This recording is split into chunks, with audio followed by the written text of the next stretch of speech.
ਆਪ ਸਮੂਹ ਕਿਸਾਨਾਂ ਨੂੰ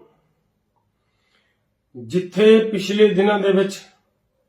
ਧੰਨ ਧੰਨ ਸਾਹਿਬ ਸ੍ਰੀ ਗੁਰੂ ਨਾਨਕ ਦੇਵ ਜੀ ਮਹਾਰਾਜ ਜੀਆਂ ਦੇ ਪ੍ਰਕਾਸ਼ ਪੁਰਬ ਦੇ ਮੌਕੇ ਤੇ ਮੋਦੀ ਸਰਕਾਰ ਵੱਲੋਂ 3 ਕਾਲੇ ਕਾਨੂੰਨ ਵਾਪਸ ਲੈਣ ਦਾ ਵਾਅਦਾ ਕੀਤਾ ਗਿਆ, ਉਸ ਦੀ ਜਿੱਥੇ ਆਪ ਸਭ ਨੂੰ ਵਧਾਈ ਮੁਬਾਰਕਬਾਦ ਦੇਣੀ ਬਣਦੀ ਹੈ। ਆਪ ਸਾਰਿਆਂ ਨੇ ਤਕੜੇ ਹੋ ਕੇ ਉਸ ਲੜਾਈ ਨੂੰ ਲੜਿਆ ਹੈ। ਵੱਡੀ ਪੱਧਰ ਦੇ ਉੱਤੇ ਸਾਡੇ ਉਹਨਾਂ ਸ਼ਹੀਦਾਂ ਯੋਧਿਆਂ ਦਾ ਯੋਗਦਾਨ ਹੈ, ਜਿਨ੍ਹਾਂ ਨੇ ਆਪਣੀਆਂ ਜਾਨਾਂ ਦੀਆਂ ਆਹੂਤੀਆਂ ਦੇ ਕੇ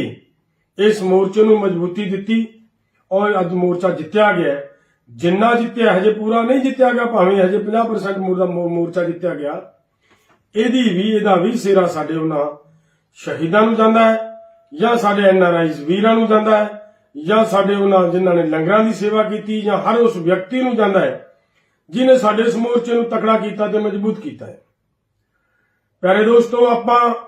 3 ਕਾਨੂੰਨਾਂ ਦੀ ਲੜਾਈ ਲੜਦੇ ਸੀ। 3 ਕਾਨੂੰਨਾਂ ਦੀ ਲੜਾਈ ਲੜਨ ਦਾ ਜਿਹੜਾ ਮੁੱਖ ਕਾਰਨ ਸੀ, ਆਪਾਂ ਇਹ ਗੱਲ ਸਮਝਦੇ ਸੀ ਕਿ ਲੁਕਵੇਂ ਢੰਗ ਦੇ ਨਾਲ ਭਾਰਤ ਸਰਕਾਰ ਸਾਡੀ MSP ਨੂੰ ਖੋਣ ਲੱਗੀ ਹੋਈ ਹੈ, MSP ਖੋਣ ਦੀ ਤਿਆਰੀ 'ਚ ਹੈ। ਜਿਸ ਤਰੀਕੇ ਦੇ ਨਾਲ ਮੰਡੀਆਂ ਖਤਮ ਹੋਣੀਆਂ, ਮੰਡੀਆਂ ਖਤਮ ਕਰਕੇ FCI ਨੂੰ ਖਤਮ ਕਰਨਾ ਤੇ FCI ਖਤਮ ਹੋਣ ਤੋਂ ਬਾਅਦ ਸਾਡੀ MSP ਆਪਣੇ ਆਪ ਖਤਮ ਹੋ ਜਾਣੀ ਸੀ। ਉਹਦੇ ਤੇ ਆਪਾਂ ਤਕੜੇ ਹੋ ਕੇ ਲੜੇ ਆ, ਉੱਥੇ ਨੱਕਾ ਲਾਇਆ, ਉਹਨੂੰ ਰੋਕ ਲਿਆ ਗਿਆ ਭਾਵੇਂ, ਪਰ ਹਜੇ MSP ਦੀ ਲੜਾਈ ਬਾਕੀ ਹੈ। MSP ਦੇ ਉੱਤੇ ਆਪਾਂ ਅੰਦੋਲਨ ਜਾਰੀ ਹੈ ਦੋਸਤੋ, ਕਿਉਂਕਿ ਉਹੀ ਲੜਾਈ ਜਿਹੜੀ ਅਸੀਂ 3 ਕਾਲੇ ਕਾਨੂੰਨਾਂ ਤੇ ਲੜੀ ਹੈ, ਉਹਦਾ ਦੂਸਰਾ ਰੂਪ ਹੀ ਹੈ MSP ਦੀ ਲੜਾਈ। ਕਿਉਂਕਿ ਤੁਸੀਂ ਦੇਖਿਆ ਪਿਛਲੇ ਦਿਨਾਂ ਦੇ ਵਿੱਚ ਪੰਜਾਬ ਦੇ ਅੰਦਰ ਸਾਡਾ ਪੰਜਾਬ ਗਵਰਨਮੈਂਟ ਨੇ ਐਲਾਨ ਕੀਤਾ ਸੀ ਕਿ ਏਕੜ ਦਾ 25 ਕੁਇੰਟਲ ਝੋਨਾ ਹੀ ਖਰੀਦਿਆ ਜਾਏਗਾ, ਤੇ ਜੇ 25 ਕੁਇੰਟਲ ਪ੍ਰਤੀ ਏਕੜ ਝੋਨਾ ਖਰੀਦਣ ਦੀ ਗੱਲ ਸੀ, ਇਹਦਾ ਮਤਲਬ ਕੀ ਨਿਕਲਦਾ ਹੈ ਕਿ ਜੇ ਕਿਸੇ ਕਿਸਾਨ ਦਾ 30 ਕੁਇੰਟਲ ਨਿਕਲਿਆ, ਜਾਂ 32 ਕੁਇੰਟਲ ਨਿਕਲਿਆ, ਜਾਂ 34 ਕੁਇੰਟਲ ਨਿਕਲਿਆ, ਉੱਪਰਲਾ 7, 8, 9 ਕੁਇੰਟਲ ਝੋਨਾ ਕਿਸੇ ਨੇ ਨਹੀਂ ਖਰੀਦਣਾ ਸੀ। ਇਹਦਾ ਮਤਲਬ ਉਸ 9 ਕੁਇੰਟਲ ਝੋਨੇ ਲਈ ਤੁਹਾਡੀ ਖਰੀਦ ਏਜੰਸੀ, ਤੁਹਾਡੀ ਖਰੀਦ ਪਾਲਿਸੀ ਖਤਮ। ਇਸ ਕਰਕੇ ਇਹਨੇ ਆਹਿਸਤਾ 25 ਕੁਇੰਟਲ ਤੋਂ ਅਗਲੇ ਸਾਲ 24 ਕੁਇੰਟਲ ਤੇ ਆਉਣਾ ਸੀ, ਅਗਲੇ ਸਾਲ 23 ਕੁਇੰਟਲ ਤੇ ਆਉਣਾ ਸੀ, ਅਗਲੇ ਸਾਲ 20 ਕੁਇੰਟਲ ਤੇ ਆਉਣਾ ਸੀ, ਜਿਸ ਤਰ੍ਹਾਂ ਹਰਿਆਣੇ ਦੇ ਵਿੱਚ ਆ ਰਹੀ ਹੈ, ਰਾਜਸਥਾਨ ਦੇ ਵਿੱਚ ਆ ਰਹੀ ਹੈ। ਸੋ ਇਸ ਕਰਕੇ ਦੋਸਤੋ, ਇਹ ਕਿਉਂ ਹੋ ਰਿਹਾ ਹੈ ਸਾਰਾ ਕੁਝ? ਇਹਦੀ ਮੇਨ ਵਜ੍ਹਾ ਹੈ ਕਿ ਜਿਸ ਗੈਟ ਦੇ ਖਿਲਾਫ ਆਪਾਂ ਬਹੁਤ ਵਾਰੀ ਇਹ ਗੱਲ ਕੀਤੀ ਹੈ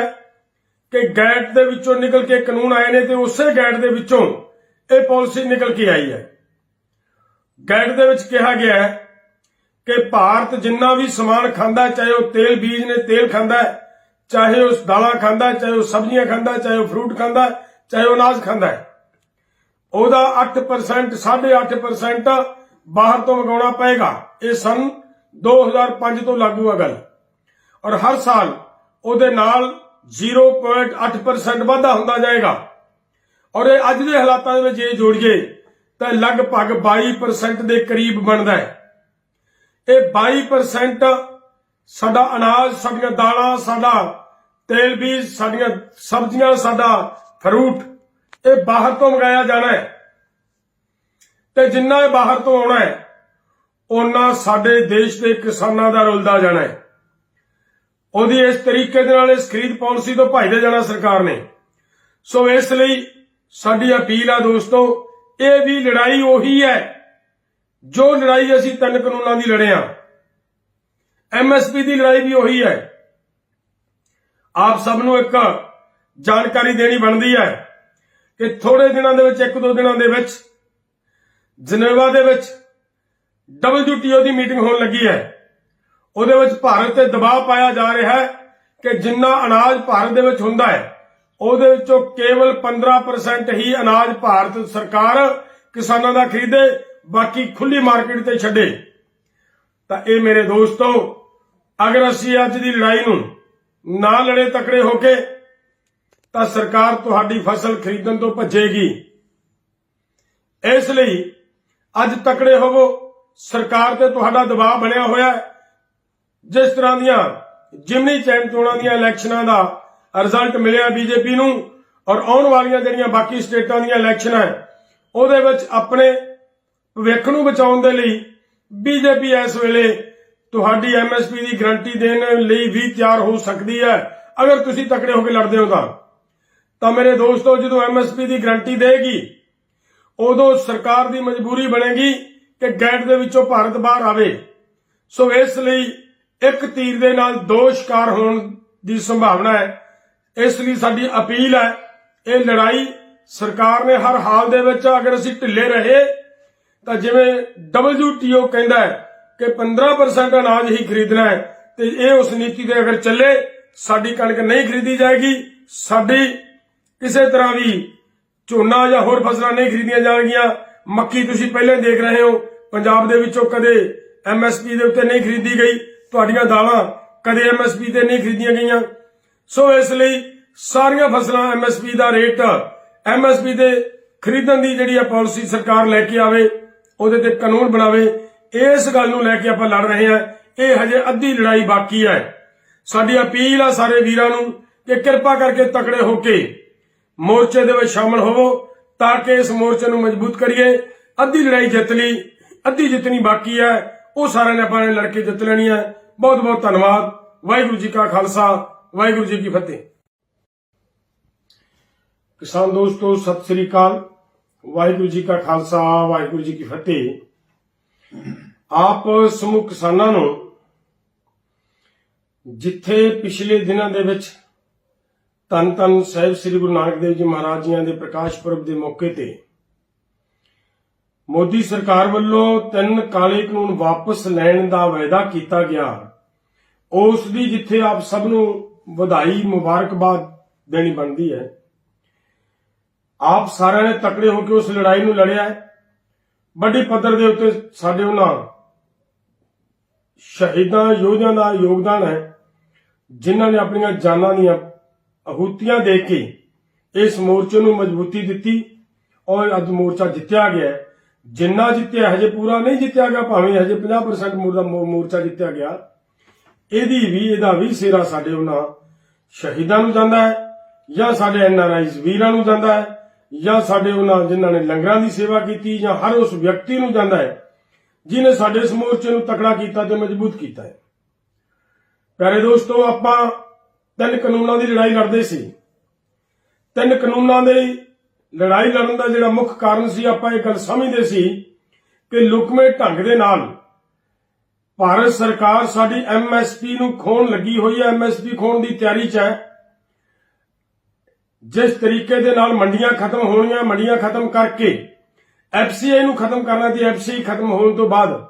साडी MSP अपने आप खत्म हो जानी सी ਉਹਦੇ ਤੇ ਆਪਾਂ ਤਕੜੇ ਹੋ ਕੇ ਲੜੇ ਆ ਉੱਥੇ ਨੱਕਾ ਲਾਇਆ ਉਹਨੂੰ ਰੋਕ ਲਿਆ ਗਿਆ ਭਾਵੇਂ ਪਰ ਹਜੇ MSP ਦੀ ਲੜਾਈ ਬਾਕੀ ਹੈ MSP ਦੇ ਉੱਤੇ ਆਪਾਂ ਅੰਦੋਲਨ ਜਾਰੀ ਹੈ ਦੋਸਤੋ ਕਿਉਂਕਿ ਉਹੀ ਲੜਾਈ ਜਿਹੜੀ ਅਸੀਂ 3 ਕਾਲੇ ਕਾਨੂੰਨਾਂ ਤੇ ਲੜੀ ਹੈ ਉਹਦਾ ਦੂਸਰਾ ਰੂਪ ਹੀ ਹੈ MSP ਦੀ ਲੜਾਈ ਕਿਉਂਕਿ ਤੁਸੀਂ ਦੇਖਿਆ ਪਿਛਲੇ ਦਿਨਾਂ ਦੇ ਵਿੱਚ ਪੰਜਾਬ ਦੇ ਅੰਦਰ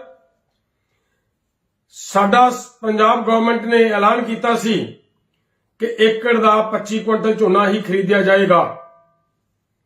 ਤੇ ਜੇ 25 ਕੁਇੰਟਲ ਪ੍ਰਤੀ ਏਕੜ ਝੋਨਾ ਖਰੀਦਣ ਦੀ ਗੱਲ ਸੀ ਇਹਦਾ ਮਤਲਬ ਕੀ ਨਿਕਲਦਾ ਹੈ कि जे किसी किसान का 30 कुंटल निकलिया या 32 कुंटल निकलिया या 34 कुंटल निकलिया उपरला 7-8-9 कुंटल झोना किसी ने नहीं खरीदना सी इहदा मतलब उस 9 कुंटल झोने लई तुहाडी खरीद एजेंसी तुहाडी खरीद पॉलिसी खत्म इस करके इहने आहिस्ता आहिस्ता 25 कुंटल तो अगले साल 24 कुंटल ते आउणा सी अगले साल 23 कुंटल ते आउणा सी अगले साल 20 कुंटल ते आउणा सी जिस तरह हरियाणे दे विच आ रही है राजस्थान दे विच आ रही है सो इस करके दोस्तों ये क्यों हो रहा है सारा कुछ इसकी मेन वजह है कि जिस गैट के खिलाफ आपां बहुत बारी ये गल कीती है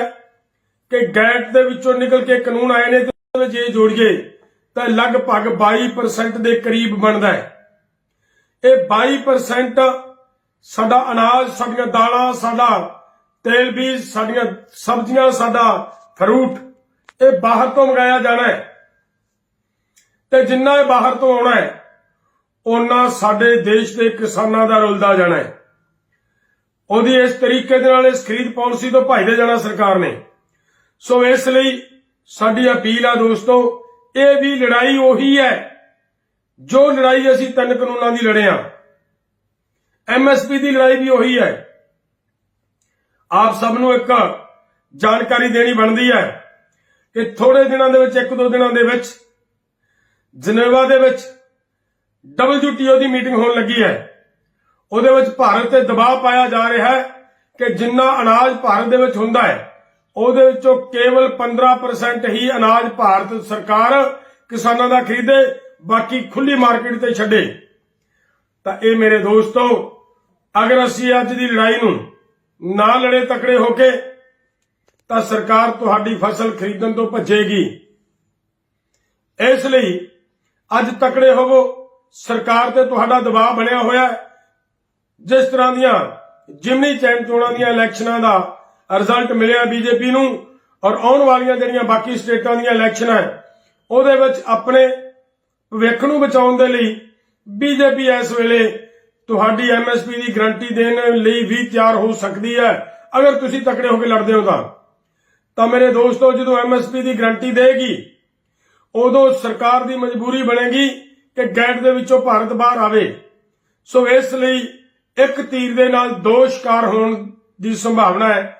इसलिए साडी अपील है, ये लड़ाई सरकार ने हर हाल दे विच अगर असीं ढिले रहे तो जिवें WTO कहता है कि 15% अनाज ही खरीदना है तो ये उस नीति दे अगर चले साडी कणक नहीं खरीदी जाएगी, साडी किसी तरह भी झोना या होर फसलां नहीं खरीदियां जाएगियां। मक्की तुसीं पहले देख रहे हो पंजाब दे विचों कदे MSP दे उत्ते नहीं खरीदी गई, ਤੁਹਾਡੀਆਂ ਦਾਲਾਂ ਕਦੇ MSP ਤੇ ਨਹੀਂ ਖਰੀਦੀਆਂ ਗਈਆਂ। ਸੋ ਇਸ ਲਈ ਸਾਰੀਆਂ ਫਸਲਾਂ MSP ਦਾ ਰੇਟ MSP ਦੇ ਖਰੀਦਣ ਦੀ ਜਿਹੜੀ ਆ ਪਾਲਿਸੀ ਸਰਕਾਰ ਲੈ ਕੇ ਆਵੇ, ਉਹਦੇ ਤੇ ਕਾਨੂੰਨ ਬਣਾਵੇ। ਇਸ ਗੱਲ ਨੂੰ ਲੈ ਕੇ ਆਪਾਂ ਲੜ ਰਹੇ ਹਾਂ। ਇਹ ਹਜੇ ਅੱਧੀ ਲੜਾਈ ਬਾਕੀ ਹੈ। ਸਾਡੀ ਅਪੀਲ ਆ ਸਾਰੇ ਵੀਰਾਂ ਨੂੰ ਕਿ ਕਿਰਪਾ ਕਰਕੇ ਤਕੜੇ ਹੋ ਕੇ ਮੋਰਚੇ ਦੇ ਵਿੱਚ ਸ਼ਾਮਲ ਹੋਵੋ ਤਾਂ ਕਿ ਇਸ ਮੋਰਚੇ ਨੂੰ ਮਜ਼ਬੂਤ ਕਰੀਏ। ਅੱਧੀ ਲੜਾਈ ਜਿੱਤ ਲਈ, ਅੱਧੀ ਜਿੱਤਣੀ ਬਾਕੀ ਹੈ, ਉਹ ਸਾਰਿਆਂ ਨੇ ਆਪਾਂ ਨੇ ਲੜ ਕੇ ਜਿੱਤ ਲੈਣੀ ਹੈ। बहुत बहुत धन्यवाद। वाहिगुरू जी का खालसा, वाहिगुरू जी की फतेह। किसान दोस्तों सत श्री अकाल। वाहिगुरू जी का खालसा, वाहिगुरू जी की फतेह। आप समूह किसानां नूं